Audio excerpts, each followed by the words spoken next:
all times during the execution, both on the push down and the ascent back up. With these next 3 exercises, we focus on defining your triceps rather than adding mass. We'll begin with the lying French press, where we'll pyramid up the weight during each of 4 sets, 12 reps twice, then 10, then 8 reps. Next, we'll go through the dumbbell kickback, 2 sets of 15 with the same weight both times. Then we'll round out the program with 2 sets of the reverse grip press down with moderately heavy weight. Again, as this is the finisher exercise, take this one to high rep failure.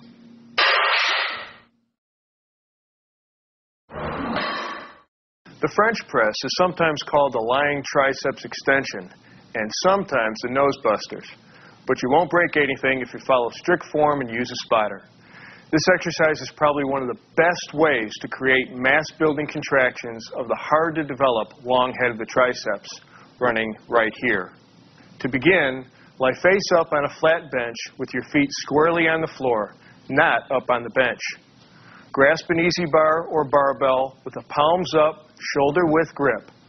Fully extend your arms upward above your chest, then move them to about a 45-degree angle toward your head. This starting position stretches your triceps. You should feel this tension throughout the entire exercise. If you don't, that means you're moving your elbows around. So stay aware of the constant tension in order to monitor your form. Now inhale slightly more than usual and hold your breath. Keeping your upper arms in place, lower the weight until you reach a 90-degree angle in your elbows. Perfect. Now raise the weight under control, extending your forearms and squeezing hard at the top. Quickly exhale, then inhale again and go into your reps. A couple of tips. Use a weight that's light enough for you to maintain proper arm position. This is especially important at the end of the movement, where you want to fully extend your arms to maximally shorten and tense all heads of the tricep, especially the long head. Also, we suggest you have a spotter for safety. Like every exercise we are giving you in this series, form, focus, and full motion. Make every millimeter of every movement count.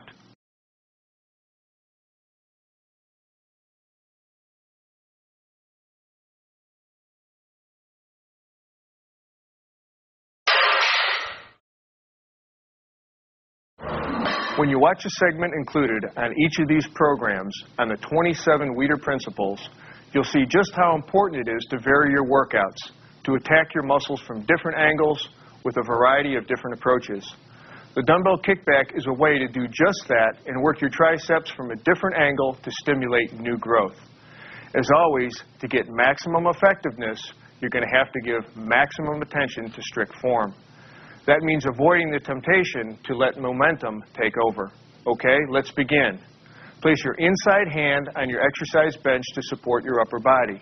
Your arm should be straight and directly below your shoulder. Bring your inside leg forward and move your outside leg back so you can bend over from your hips and bring your torso into a horizontal position. Grasp a dumbbell in your outside hand using a neutral grip with your thumb side of your hand forward. Keep your upper arm parallel with your body or slightly above. Bend your elbow so your forearm is vertical. Inhale slightly more than usual and hold your breath to stabilize your torso as you now straighten your elbow while keeping your upper arm in place. In the top position, your extended arm should be in line with your torso or slightly above. Exhale here as you reach the top of the lift. Hold this peak contraction for a moment, then slowly return to the start position under complete control without swinging the dumbbell. That goes for the up motion as well.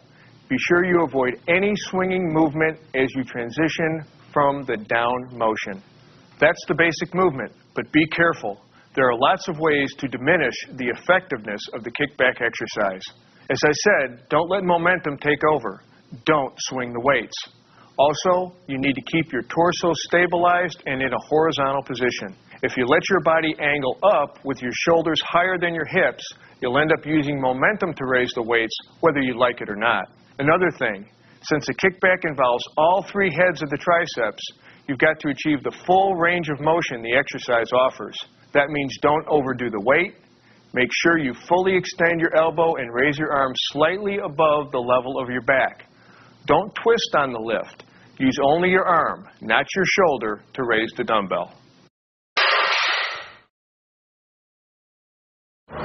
Now let's head over to the gym one last time for triceps and see exactly how the reverse grip press down is done. This press down exercise is a great finisher for the triceps workout. Like any isolation exercise, you want to keep in mind some of the general rules we've talked about. Keeping your torso stable, no swaying, no arching, no bending. You want all your movement coming from the flexion and extension of your elbow, nowhere else. Start by standing sideways in front of a cable machine so that your working arm lines up with the upper pulley cable. Position the leg farthest from the pulley, slightly in front of the other. If you're working the right arm, your left foot should be slightly out in front of your right foot. Grasp the cable handle with a palms-up grip. Your starting position is complete when you pin your elbow firmly at your side and keep your upper arm in line with the side of your body. Now inhale and hold your breath as you pull down, squeezing your triceps to pull the handle down. Keep that working elbow pinned there at the side of your body. Right in there nice and tight. Don't let it move. Push down until your arm is completely extended and hold the contraction for 1 to 2 seconds. Exhale, under control. Lower the weight now until you return to the starting position, which should be with your forearm only slightly above parallel to the ground. Don't let the handle come up to your chin or anything like that. Complete a set with one arm, then turn around and repeat with the opposite arm. A couple of performance tips. Keep your working hand in line with that forearm through the exercise. The wrist should never flex or extend. Keep your abs tight throughout and allow your spine to maintain its natural curvature. Finally, this exercise puts a bit of pressure on the thumb.